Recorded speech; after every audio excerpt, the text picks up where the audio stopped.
We had been looking at the achievement gap and trying to close the achievement gap for as many years as I'd been here. And we were not successful.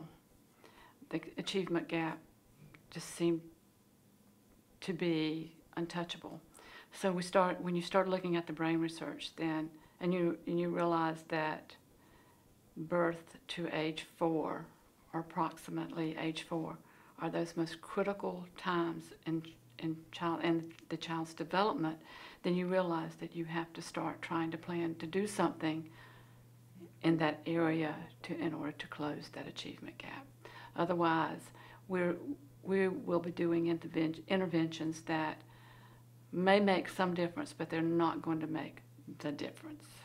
So when you're looking at the best use of the resources that you have, it made sense that we try to have a facility and develop a plan to take advantage of those early years.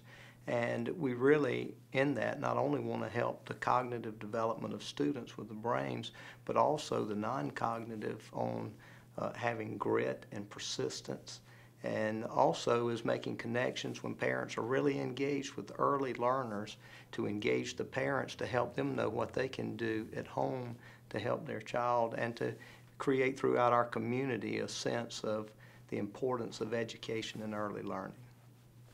Several years ago, the Early Childhood Center initiated a coalition of community leaders, faith-based organizations, civic organizations, local government, businesses, to come together to promote the importance of literacy in our community, especially with children ages 0 to 5.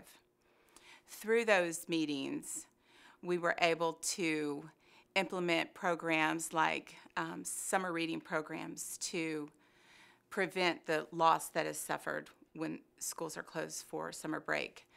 After-school programs, getting books into the homes. Through these programs, we are seeing that our children are thriving with their literacy skills. If our community can do it, if we can come together and partner with our schools, I know that other communities can do the same thing.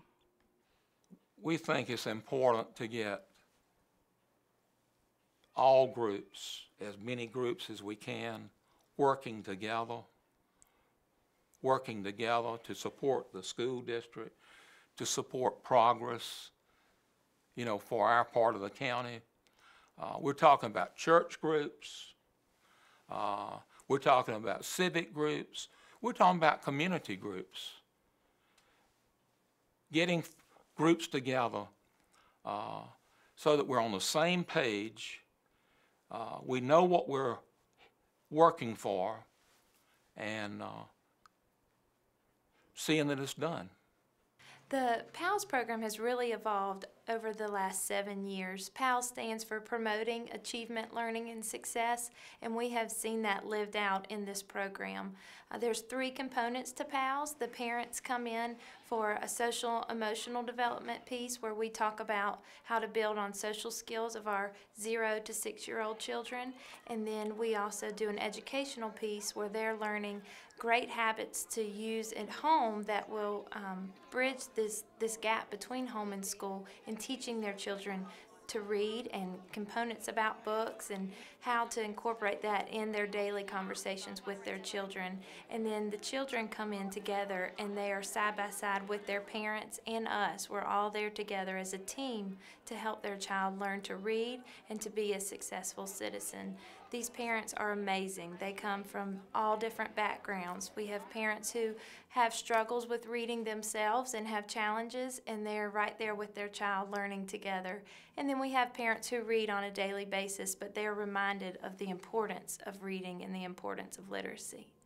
One of the things I think we're really good at here at the Early Childhood Center is starting to change the culture. We've been very successful with connecting with parents, and we are experts with young children and how they learn, and involving the parents in that. And so that's, I think, one of the things that's made it so exciting to work here and to be a part of this, because the change we hope to make in the community and how the community is bought into it is really very gratifying. And with that success, what we've seen is, or believe, is that it can be replicated in other areas of the state. We've been successful, and we believe that others can too. I am very excited about this program. I have seen so many wonderful things come from both of my children that have been through this program, and I love our teachers, and it breaks my heart to think we're going to be going to another school and leaving the ECC, because like, this is a family. This is not a school. I mean, I've been here for 3 years now, and I know I've seen each one of you at every one of the PALs, and that make, you know, when you see somebody you know, and you know that they're all here striving for the same thing, that makes a difference. It really does. And that we're in this together. Right. We've got to impress upon parents that, you know, school is not just some place to drop your kids off for free daycare. It's going to take that parental involvement, that community approach to it, and as soon as we do that, and then we get the right funding to do whatever we need to do, you know, the sky is absolutely the limit. You know. We moved here in Gaston, and we wanted to make sure Riley got the best education that she could get, being that she is deaf. And so we enrolled her at 4 years old at the Early Childhood Intervention to make sure that she could get the best of her abilities with learning and all that. And that is when we met Miss Red. I met Riley the day before school started and learned that she was a 4-year-old deaf child. And so I have no experience with this. I know no sign language, so we quickly knew that we had a lot of work ahead of us. I assessed her language ability at the beginning of the year and discovered that she had that of a 6-month-old's language ability and communication-wise. So we quickly began learning sign language through iPad apps, internet, and deaf professionals that we had contact with.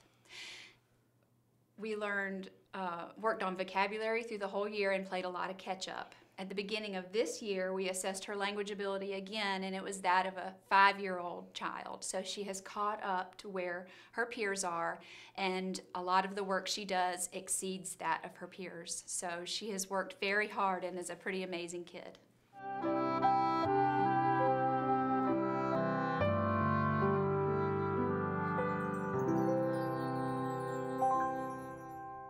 This school is very different from many of our schools in District 7. I think the name itself, the Cleveland Academy of Leadership, speaks to that. Our focus is on leadership here at this school, and everything that we do here centers around that whole concept. Of course, we've implemented a Stephen Covey model that focuses on those 7 habits of highly effective people.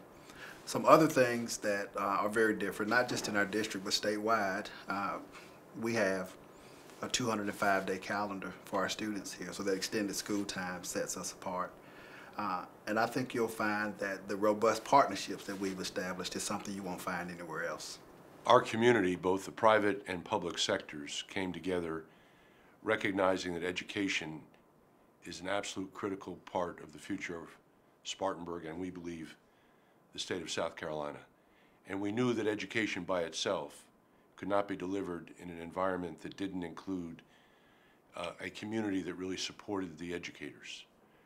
So we had no trouble selling the idea of a broad group of individuals coming together and working with District 7 to create a place where teachers can teach and children can learn.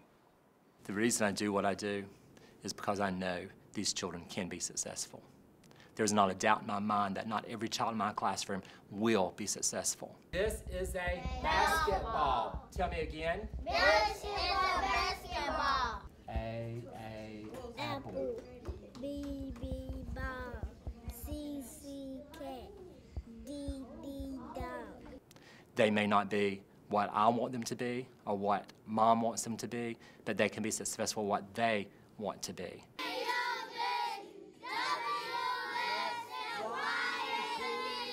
It's my desire to let these children know that they can grow up and change this world. It doesn't have to remain the way it is. Through education, through support, and through an emotional person that cares for others, they can change this world. And I'm here for that reason, is to see these children become agents of change in their communities. It's a balance between reading and writing. Those two go hand in hand when a child is learning literacy. They need to know what they're using in reading can help them in their writing. They need to know that what they know about their writing can also help them in reading. It's a balance between the two. And Meg, wouldn't you also agree that it's because it is a small group?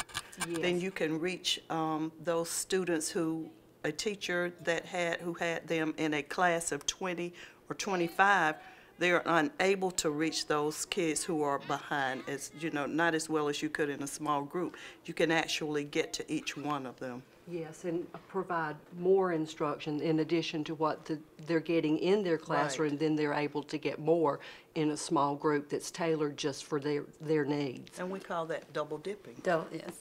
And as an interventionist, we also, I pull students because so many of our children come to school not ready to read. There's a few that are, and they are in the 99th percentile as they begin their first grade year. So I pull those and we stretch them, take them to the next level and challenge them, help them accelerate, yes, keep them going. We don't want to lose them. No. It is a very difficult thing to change the culture of any community. First of all, you have to have a reason, and I think education and the diminution of the value of property, the challenges associated with a mill village that had fallen on difficult times, led people to understand why it might make sense. But to really make it happen, it takes a public and private partnership. It takes the resources of many people, foundations in our community, private individuals. It takes a lot of partnerships and cooperation.